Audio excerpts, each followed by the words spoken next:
So tech played a bigger role in 2016's election season than just about any election in history.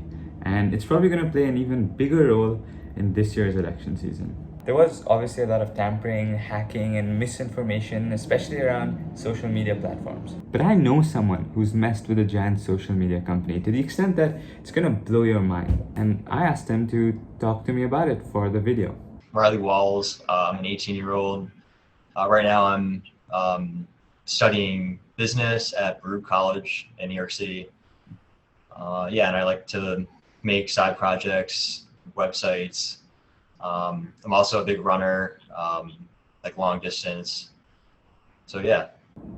For some reason, all of the people I know who do really cool things always undersell themselves. So let me give this a shot. Meet Riley. He's a teenager, WWDC scholar, web developer, and runner. He made a website to automatically generate interesting running routes wherever you are. A few months ago, he did something so audacious with Twitter that it made them change their policies, was covered by dozens of media outlets, and possibly preemptively fixed a huge hole in the election process. I asked him to talk about his story. So in the fall of 2019, Twitter changed their policy on how they were going to verify candidates. So before, candidates needed to win their primary to get verified on Twitter, but Twitter changed the policy, so now anyone can get verified. Problem is, most candidates in the US don't even register officially until they're sure they're going to win. So I knew that there really was there wasn't a real way to differentiate between a real candidate and a fake candidate because of that. So over Christmas break, actually my girlfriend was out of town, so had to find something to do with my time, I guess, and I made a fake website for this candidate. The name was Andrew Walls, just kind of random. I used my last name. And I filled the website with a bunch of like boilerplate text, like what this candidate stands for. There was like a fake contact form to volunteer. And I made it look like really professional. And then I made a Twitter account, which took like a few minutes. For the profile picture, I used a picture from This Person Doesn't Exist, which if you don't know, it's a pretty infamous site that generates fake pictures of non-existent people using AI. Quick side note, this is actually a great example of how AI can be used for misinformation. You can go to thispersondoesnotexist.com right now and it'll generate a face that doesn't exist completely from scratch. Once I had the Twitter account and the website made, I went to Ballotpedia, and that's the nonprofit that Twitter partners with to identify candidates to verify. They're kind of like the Wikipedia of politics in the US. They have a list of all the candidates running in pretty much every race.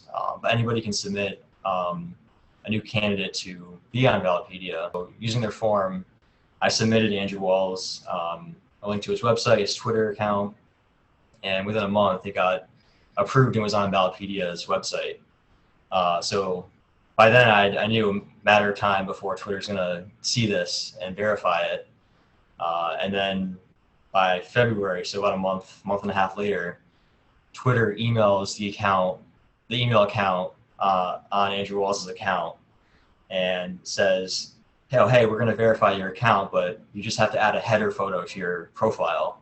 Because I guess that's a requirement that all verified accounts have a header profile, and I didn't have that. So I added the header photo and replied back and said, oh, I added the picture, everything should be good now. And then the next day they verified it, and like it's kind of stupid now to think it's just a check mark. Like, how could that mean so much? But I mean, I think anybody that is active on social media knows that the check mark really holds so much power, and it really seems like it shouldn't because it's just a check mark, but it really does. It can hold so much influence and power, I guess, because they're so limited and rare. It's so hard to get one, especially on Twitter. So I think I need to emphasize how big a deal this is. A group of malicious actors could have used this to set up a fake candidate, had fake photos, start tweeting out, I don't know, racist statements, misinformation, and caused a ton of trouble with basically zero effort. And I knew that if I just reached out to Ballotpedia or Twitter and said, this is what happened, they might just sweep it under the rug and not truly do anything about it.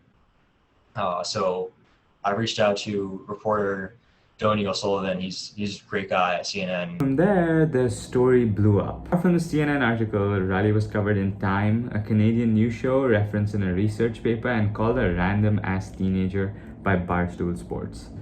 And how much did it actually change? What did Twitter and all, did they change anything after what you did? Yeah, so it was kind of ironic because a few days before the story aired, Twitter had told another publication that their worst fear is that they don't verify someone who's not the candidate. And then that happened, that actually happened, and the story aired a few days after that happened. But when the story did air, Twitter didn't really take much responsibility for it. They banned my account. They said that this person had manipulated the process on Twitter, and they suspended me for that. But Ballotpedia actually took full responsibility for it, and I really looked up to how their response to it. They published a really transparent article. Actually, the day it happened, they had this timeline of everything that happened when I submitted the post, when Twitter verified the candidate. They outlined everything that happened. And on top of that, they published another post a month later saying everything they had changed.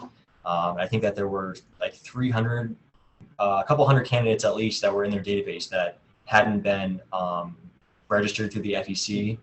So they emailed all of those candidates, hundreds of candidates, and they said, "Can you take a picture, I think, of your face, and you have to hold a Post-it note that says Ballotpedia and today's date." So there was a lot of extra work to verify that all those candidates already in their database were meant to be there. And I'm sure that took a ton of time for them to do. But I think in the end, it definitely made their site and definitely Twitter's, I guess, as a result, more secure. So yeah, lots of big stuff here. Elections, politics, misinformation, technology. But my biggest takeaway as someone who's been sleeping his way through Zoom University is that you can change big things if you pay attention. I mean, all it took was a few hours on a winter break for a random ass teenager to basically make the democratic process a bit safer. I'm lucky to know quite a few people who've done cool stuff like this. So I'm thinking I'm gonna get more people onto this channel just to talk about the cool stuff they've done in the future. So see you then.